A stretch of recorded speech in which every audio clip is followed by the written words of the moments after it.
Hey guys, and welcome back to my channel. I'm Kayla, and in this video we're continuing on, and this is what nobody understands about Josh of SB19. And yet again, thanks to Chuck for taking the time out to make videos just like this one. Alright, let's not muck around. Let's go. Mouse, you gonna work? Oh, straight into it.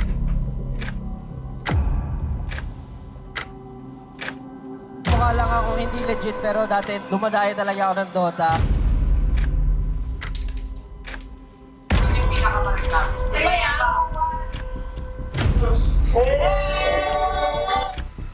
Sabi nga nila, unique yung voice ko. Hindi na lang sinabing pangit. Oh, there it is. SB19 Josh embodies the word charisma in the hip-hop industry. Some people would even kill just to get a taste of his life, surrounded by loyal friends and fans who would do everything for his success. However, behind the golden facade hides the painful truth. From falsely accused of cheating in games to proving himself innocent by becoming a champion. Some haters even see him as the group's weakest link. So in today's video, haters will be proven wrong and viewers will be given inspiration because his journey is nothing short of electrifying. No such thing in this group. Yep. Oh, he can flip too. I swear. Let's go, Josh!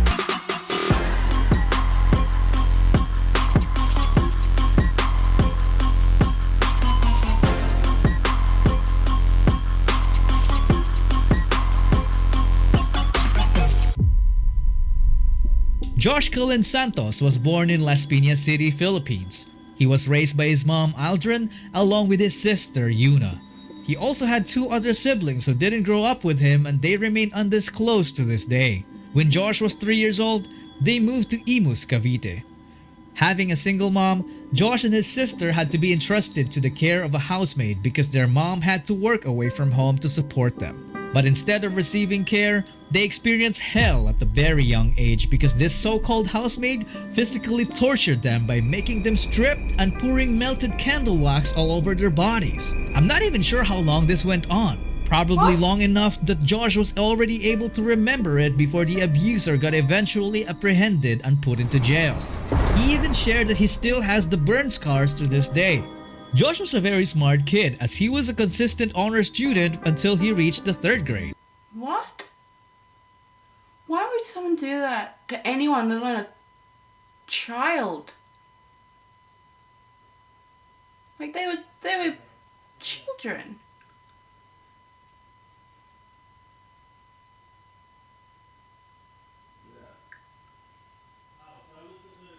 Like, I had heard that he had experienced abuse, but I didn't know that it was like the details or nothing. Poor Josh and Yuna.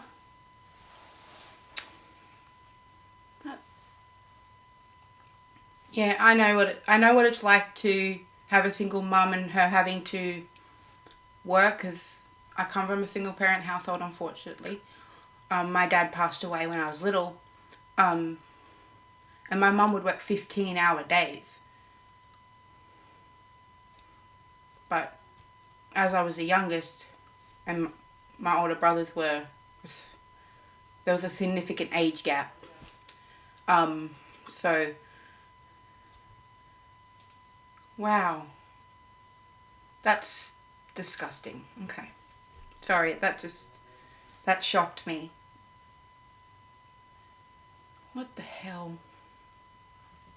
This was when things started to take a turn for the worst. Josh had to drop out of school with his sister because their mom couldn't afford their tuition anymore. They re-enrolled the next year, only to drop out again for the same reason. So Josh's former classmates became his sister's classmates, which led to her getting bullied at school for being a repeater. There was an instance when Josh got into a fist fight. I'm sorry. For real. But literally, it's not until you hear stories like this that you don't realize the stuff you take for granted. Like, I didn't complete school either, but that's because I was a delinquent. Because I was going through stuff. But, you know, education is basic education. So from grade 1 to 12 in public school is free here. It's free. The only thing you got to pay for is probably you got to get the school books and the uniform, because even here in Australia, public schools have a uniform. So, like, you just have to get school bags and shoes, uniform, and the school books, pencil case, and everything you need in that pencil case. But I didn't have to pay to go to school.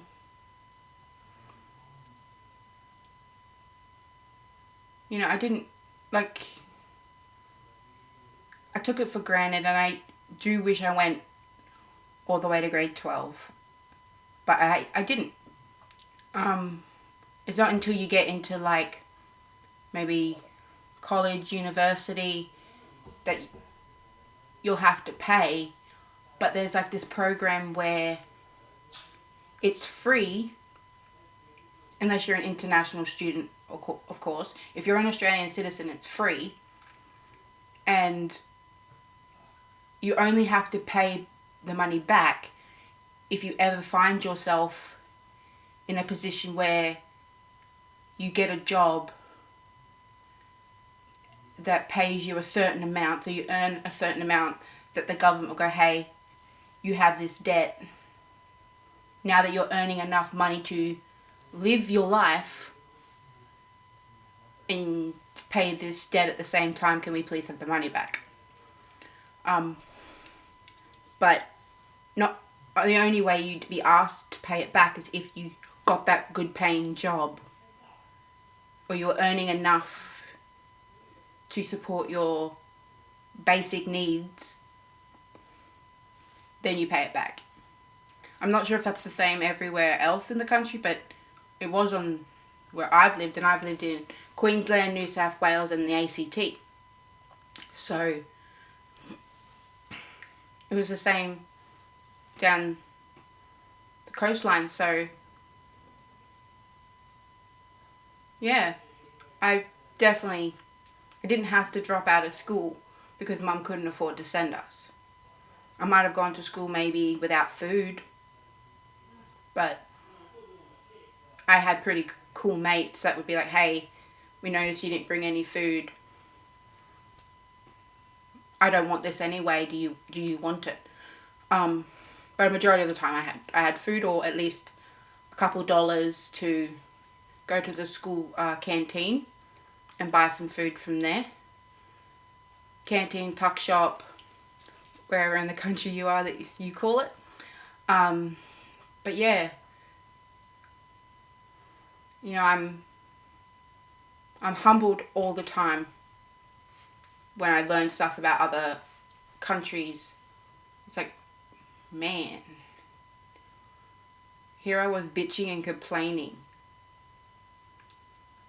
You know, school this and school that. You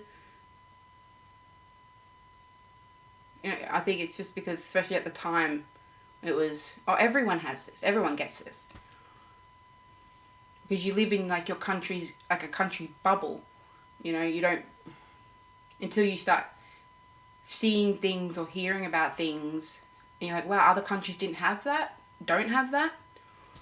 So that's interesting. That's so sad that they had to choose between basically eating and having somewhere to live or going to school. No one should have to choose.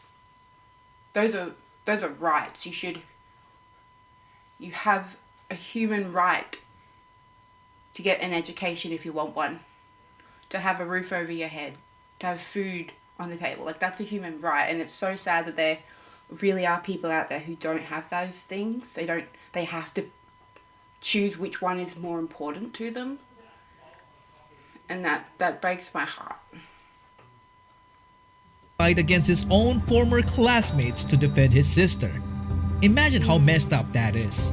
Anyway, their family's financial standing gradually went on a downward spiral. They were barely eating once a day. It even came to a point when they only ate salt, soy sauce, and ketchup as their viand dish. They moved homes constantly from medium-sized apartments to smaller ones. Now I don't know exactly how their situation got so fucked up this quickly, but Josh openly talked about it on his YouTube channel. So going back, there was no denying that young Josh and his sister were in a very uncomfortable environment growing up. I can imagine how their living conditions could mess with their head, especially at a very young age. This was when their coping mechanisms started showing up. For Josh's sister, it was rebellion. She constantly got into intense arguments with their mom, so she was barely at home. Josh was even asked to look for her at some point, and that's when he found out that his sister had started drinking. As a young teenager, Josh didn't know how to handle the situation, so he kept it secret and took care of his sister in his own way. Yuna even talked about this in public. Puro hirap yung naranasan namin eh. Alam mo yun, kaya masakit sa akin pag nakikita ko rin nahirapan yung kapatid ko. Kaya ngayon, masaya ako kasi na-achieve niya yung mga gusto niya. Akala ko iwan niya na ako. Kasi siya lang yung kasama ko. Hindi ko kaya siguro pag iniwan niya ako. Sayote. Pag wala kami talagang pagkain nun, yung sayote kukunin ko, bili ko nun, lulutuin ko, tapos yun yung kakain namin. Alam mo yung hindi niya ako kayang buhatin, pero bubuhatin niya ako. Yes, si Josh, ganyan yan dati si Josh, ganun siya kabait. Susunduin niya ako, ihatid niya ako sa bahay. Ate, lasing ka lang naman, ginaganon niya ako. Minsan na lang ako PPM na, uy ate, huwag kang matakot na, mag-stand to your own, out of your box. Hindi niya ako, iniwan. Natutulog ako sa likod ng multicam. Tapos nakita ko ni Josh, ginagawa mo dyan, baho mo na. Sabi niya gano'n. Sabi niya, mamaya, alis si mama, maligo ka ha. Pag alis ni mama, gano'n niya ako. Tapos, di ba nasa bahay pa si mama, ayaw pumasok. Nadala niya ako pagkain doon. Nalikod ako sa pick-up. This only showcased that Josh already had a good heart from the start. Yeah, with my family life, I chose rebellion as well. Even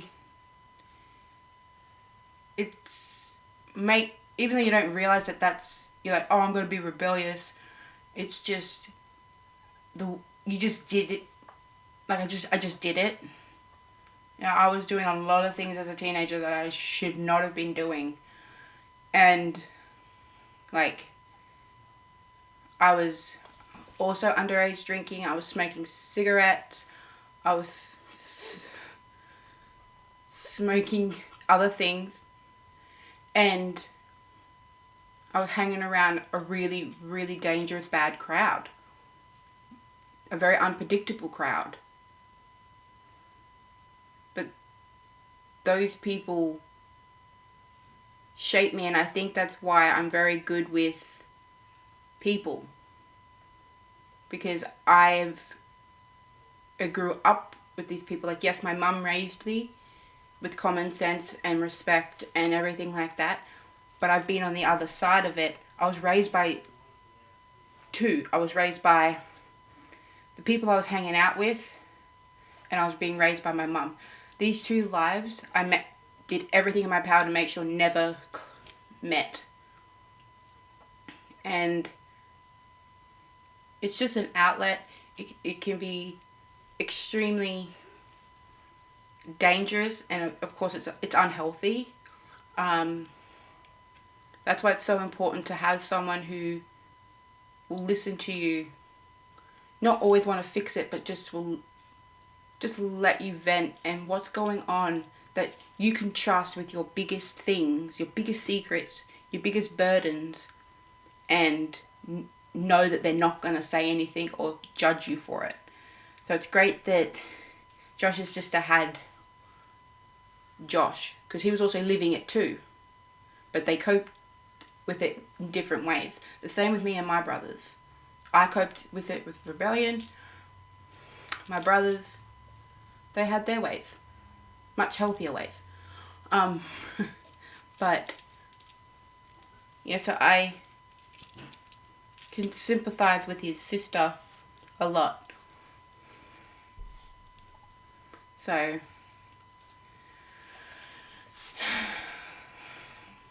isn't Josh a good brother?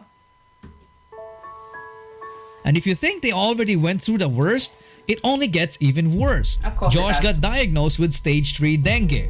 And it was that? so crazy because they only found out about it when Josh started puking blood. So he immediately got hospitalized, which What's that? How's it spelled? I'm not a good speller, guys. Sorry, I'm just gonna go back. was with stage 3 dengue. What is that?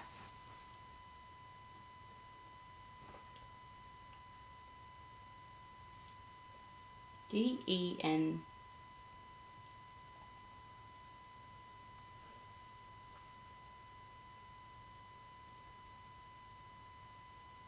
It was stage 3, wasn't it?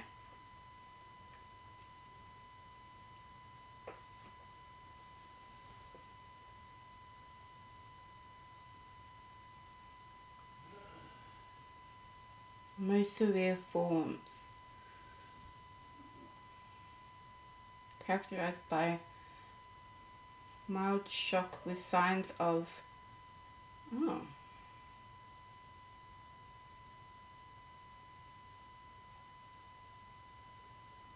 weak pulse. Whoa.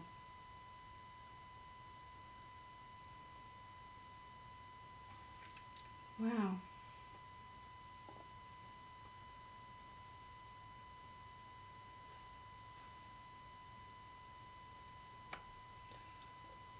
Spread from mozzies to people.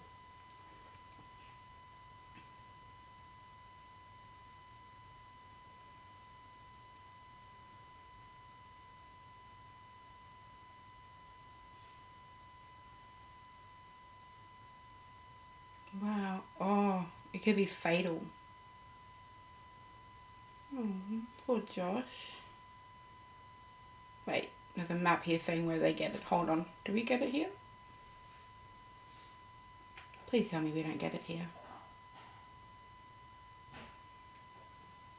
I think I went too far.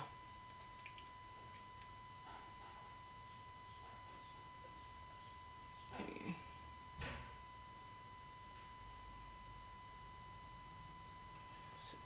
Most areas in Australia do not have the type of mosquitoes that carry it. Outbreaks of the disease still occur in North Queensland. Great!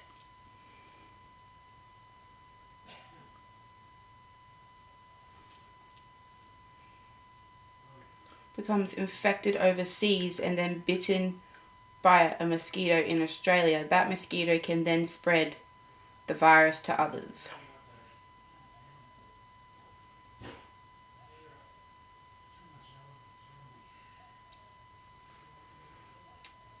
Awesome. Not.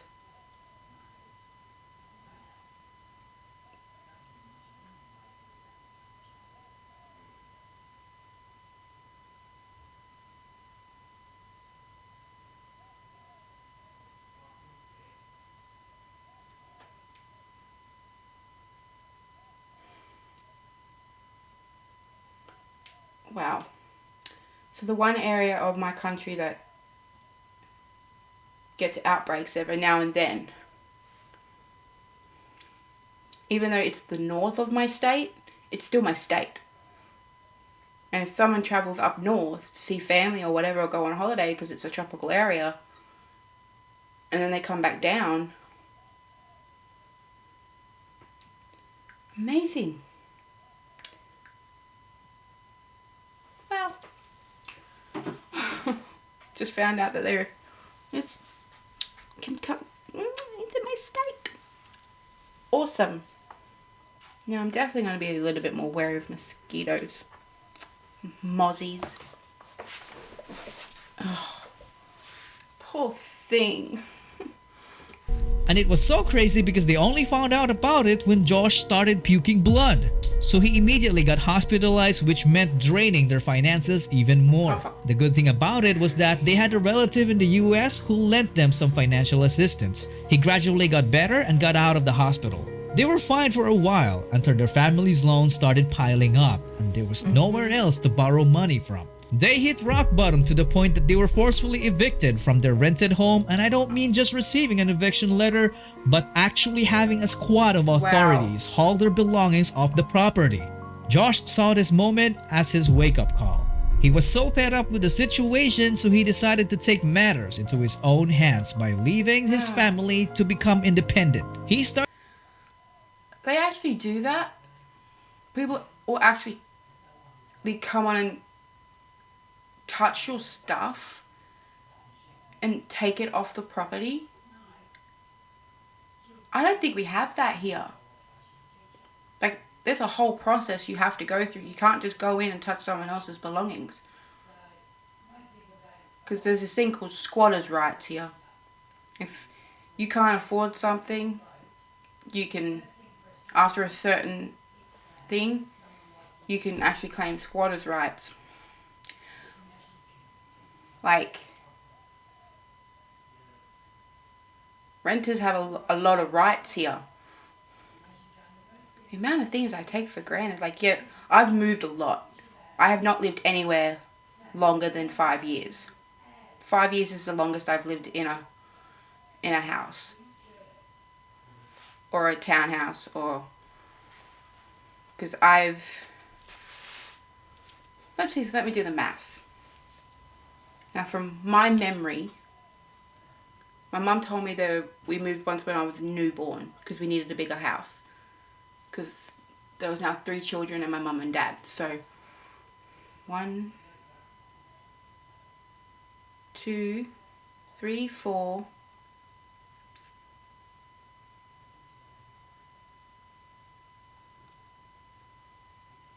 Yeah, 1, 2,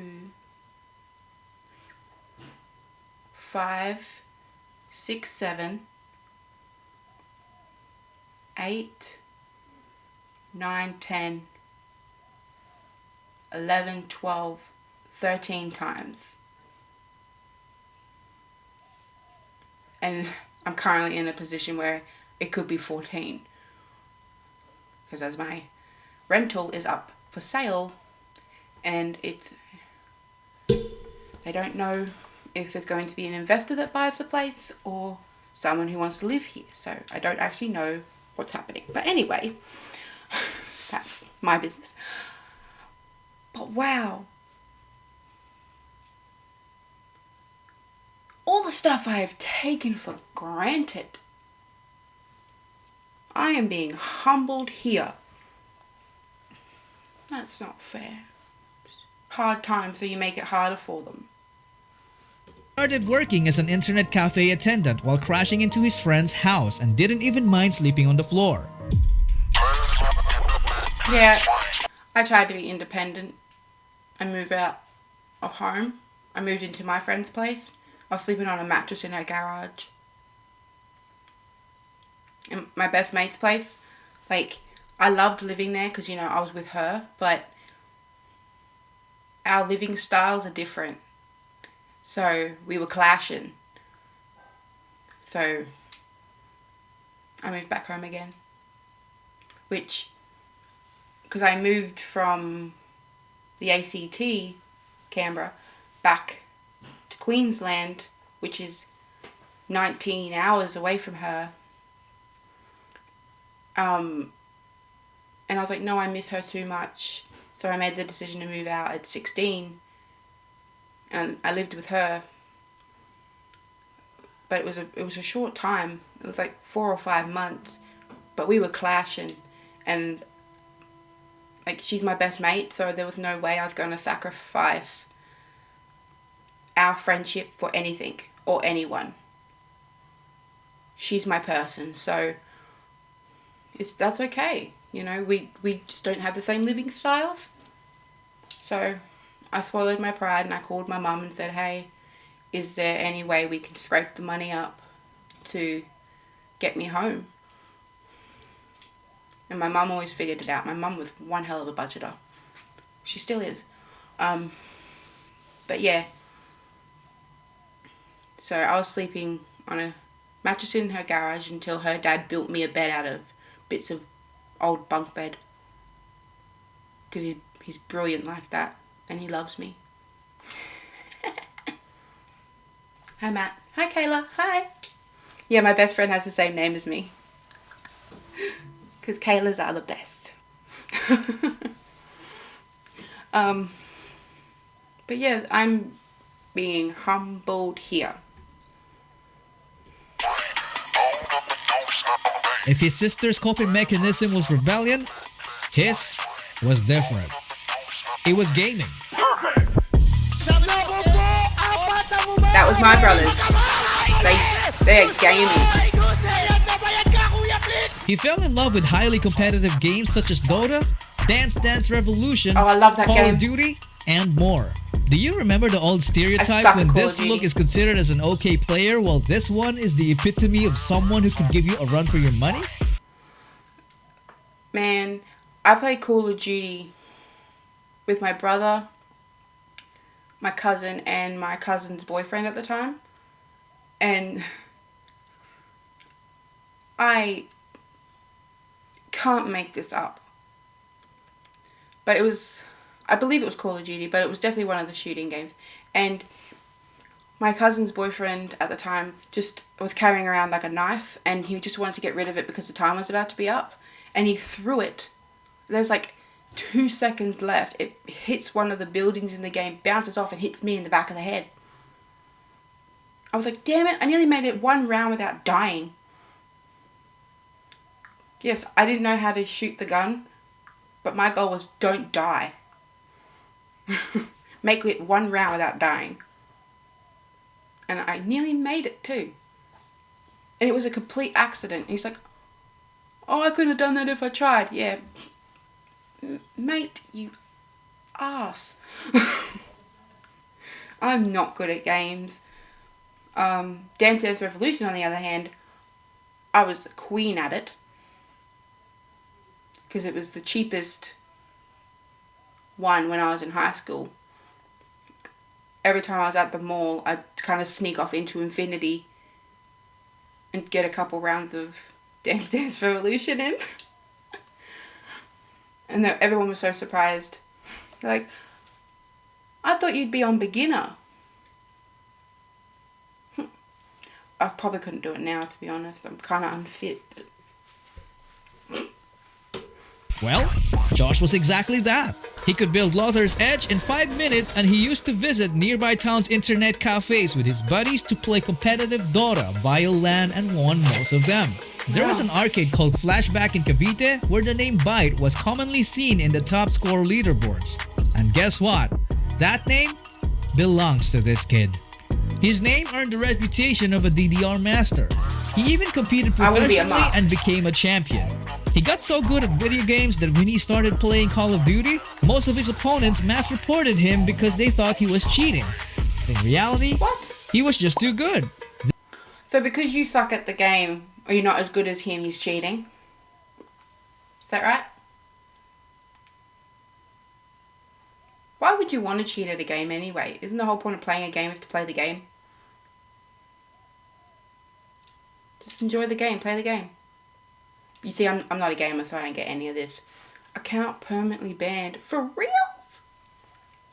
This led to his account getting wrongfully banned, so this was definitely a huge setback for him. But Josh wasn't gonna go down without a fight, because after a couple of years, he would join one of the biggest Call of Duty tournaments and end up winning the entire thing. We're down to just 40 players left alive, and yeah, it's an attempted backstab, but yeah, Josh is on the case. We want to congratulate you on your victory. I mean, you've won the showdown, an incredible run. But how do you feel? How are you feeling right now?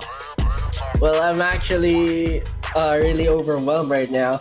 Honestly, I didn't get to play Warzone for almost like 2 years already. After the He did it live while thousands of viewers were watching. He didn't only prove that he wasn't a cheater, but he also showed that he was a force to be reckoned with as a gamer. That's funny. Doing So, not only did they accuse him of being a cheat when he wasn't a cheat, but then he goes and proves that he's not a cheat live, wins the whole thing, but then throws that little grenade in there of, yeah, well, I haven't been able to play for 2 years because, people got me banned for no reason. So, I haven't played for 2 years, but then I've just come on here and kicked all your asses. But, it is what it is. Like, for real. Doing this, he earned the respect of gamers all over the world. Am I enjoying too much talking about Josh's gaming redemption arc that I forgot to talk about his ask my job? brother if he knows the name. Sorry guys. So while working as an internet cafe attendant, he started reviewing for the alternative learning system. Due to his innate brilliance, he easily acquired his high school diploma around 2010, which is around the same time when K-pop exploded in the Philippines. He inevitably got exposed to K-pop and immediately liked Big Bang, so he started going to K-pop events where he eventually saw Stealth performing with Seon. Josh became an instant fanboy. Just take a look at his old tweets. Stealth pretty much inspired him and made him want to become a performer. Josh's new quest was officially on. He formed a dance crew with his gaming buddies and they called themselves Big Bang. Big Bang.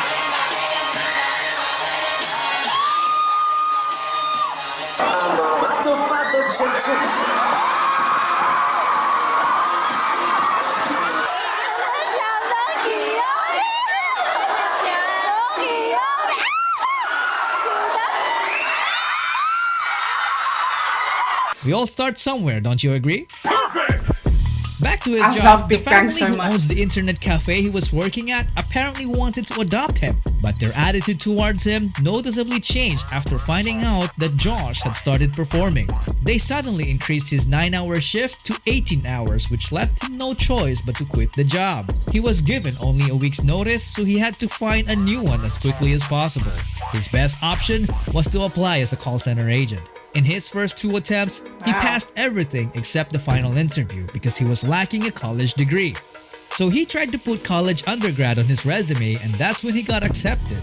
He finally found a stable job that allowed him to pursue his dreams. He continued performing, which led to him crossing paths with amazing performers such as C13 of SNJ, getting mentored by Stel with Seon, competing against Ken's Amigos, and then becoming a mentor blows my himself mind with every Justin time. with Zero to Hero.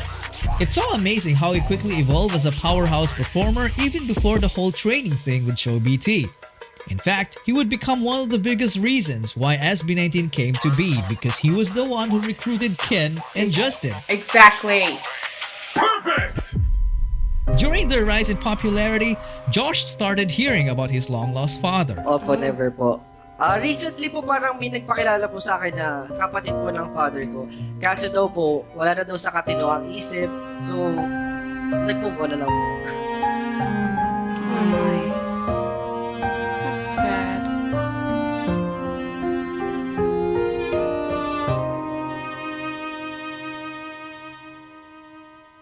So fast forward to today, Josh is now a part of the greatest P-pop boy group ever assembled, backed with almost unbreakable records and even more achievements in the years to come. And speaking of achievements, you can become an executive producer by signing up for our channel's highest tier. Not only you will help the channel, but you will also help SB19 to be promoted worldwide through my videos. Like they are right Josh's now. story, would haters still think that he's the weakest link? Australia. In You're my not- opinion, No. it will be the opposite.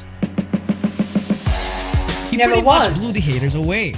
Everything that he went through taught him exceptional skills that gave him an unfair advantage in his chosen field. And he doesn't even brag about it. Just take a look at this one. Want more of this? Here you go. Contemporary? Check. Hip-hop? Check. Girly? Check.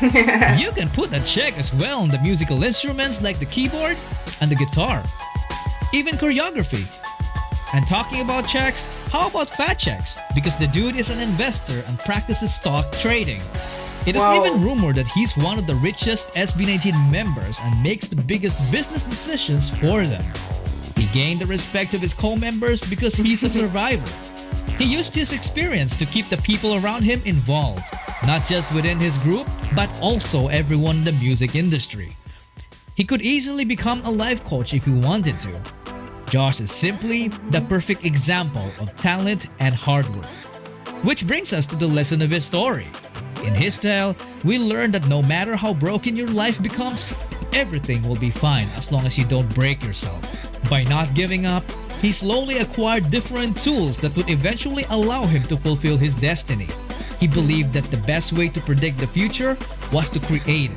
So he kept Exactly. learning and started surrounding himself with the best people available. He proved to us that failure only wins if we give it permission.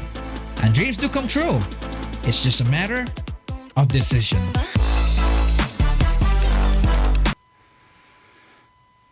Wow. I learned a lot about Josh, right? Like, I knew some of this, but like, it was more detailed. But wow. But people really thought Josh was the weakest link. There isn't a weakest link in SB19. Each of them are a link.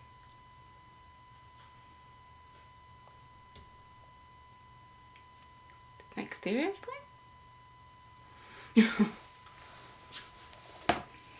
That's crazy. I am proud of Josh. I think I can, like, I relate to all the members, but I think especially with what I've learnt now, I can relate to Josh as I've lived some of those experiences myself. And the fact that he went through all of that BS and still became the Josh Cullen that we know now.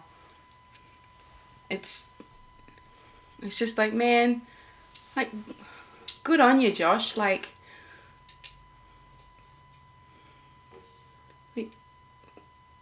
seriously, like, good on ya. Which just means good on you. It's Ollie. Good on ya. And I hope he's proud of himself. I really, really do. Which I don't doubt that he is. But that's so interesting. People thought he was the weakest link. I don't know why people even look at groups and go, oh, that one's the weakest link, or they don't dance as good, and or their voice isn't as good as that. Who cares? Are they working as a team? Are they working as a group? Then they're doing what they're supposed to be doing. Like, we wouldn't have the SB19 that we love now, mainly if it wasn't for Josh. We'd probably have a SB19, but not the SB19 that we know. Because he recruited Ken to, hey, go out for this audition for the 5th member. He got Justin. You know, so he saw the talent in Stell and went, hey, can you teach me everything you know? So that's why we have the SB19 we have now. And Josh has always been every single one of their cheerleader. He's said, whether he's at the back or he's just always right there, like, yay. You know, even recently he was at Ken's first solo album concert. I saw he's there looking cool as shit, but you know, he was also supporting Stell at his solo concert that was happening at the same time, as actually being on stage, you know. So he was at Justin's recent solo stuff. He's been there for, I believe, Pablo when he did his first Wish Bus, I believe. You know, so Josh is always keeping them together. Not that they ever are going to be apart, but like they all get so busy because their solo schedules are hectic. But Josh is like proof of the thing that the group has always said. Yeah, we might do solo stuff, but the group is priority, and they're brothers. Like, yeah, they're members in a boy band, but they're brothers. Like, they're family. And they've taken us 18 along for the ride.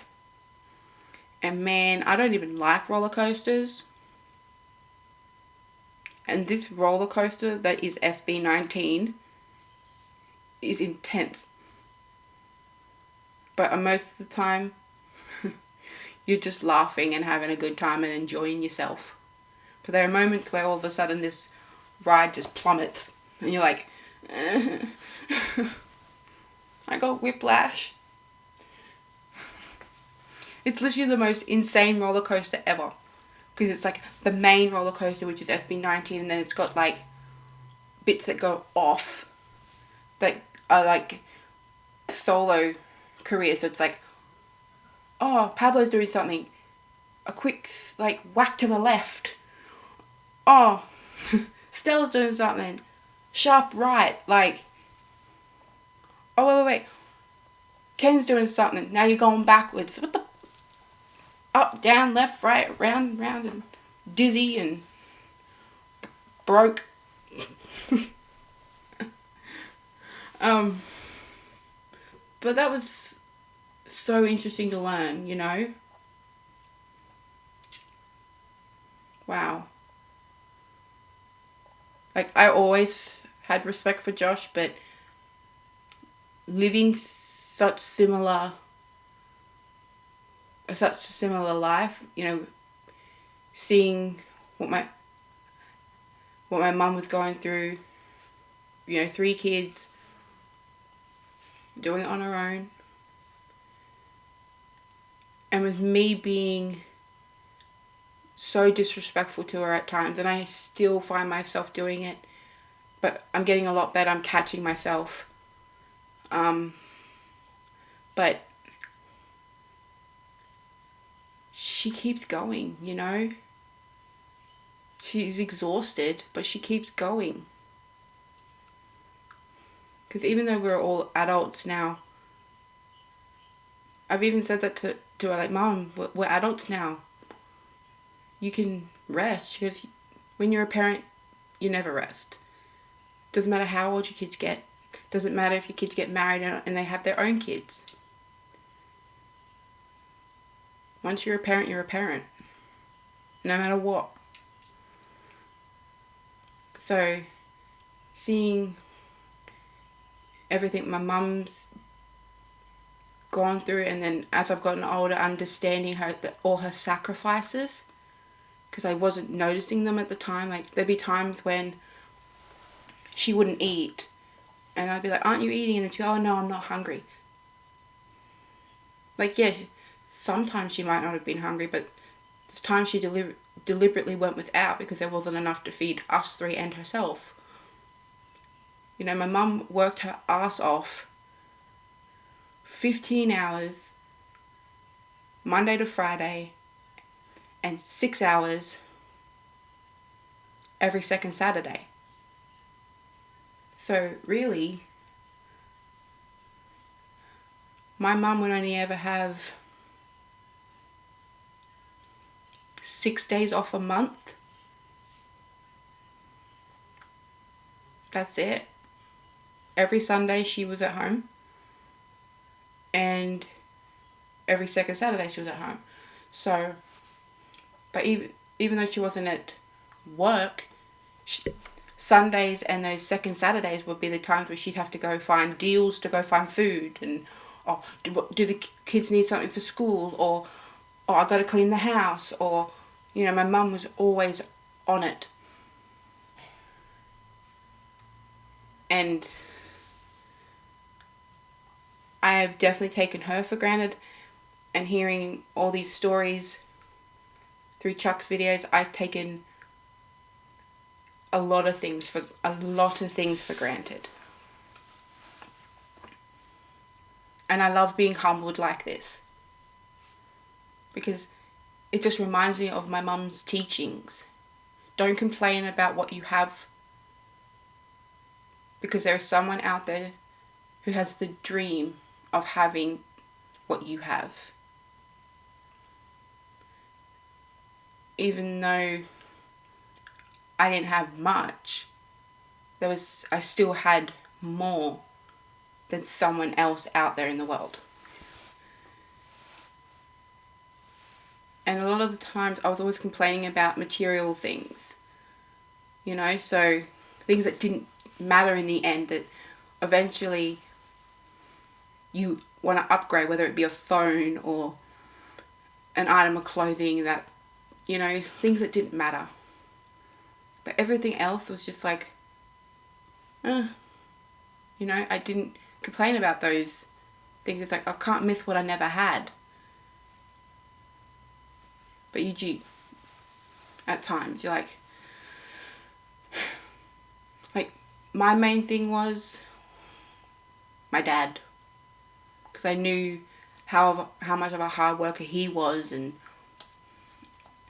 what he provided for us. It wasn't just financial. It was that joy and mental stability. And my household wasn't stressful. So I really can relate to Josh as far as his story. And he's just such a good person, you know, he's just there, being his humble self. And I'm so happy that he is a member of this group. Because of him, we have this group. Really. So, thanks, Josh. Thanks, Joshy. Wow. It's giving me a lot to think about. Anyway, guys, I hope you enjoyed my reaction, and I will see you guys in the next video.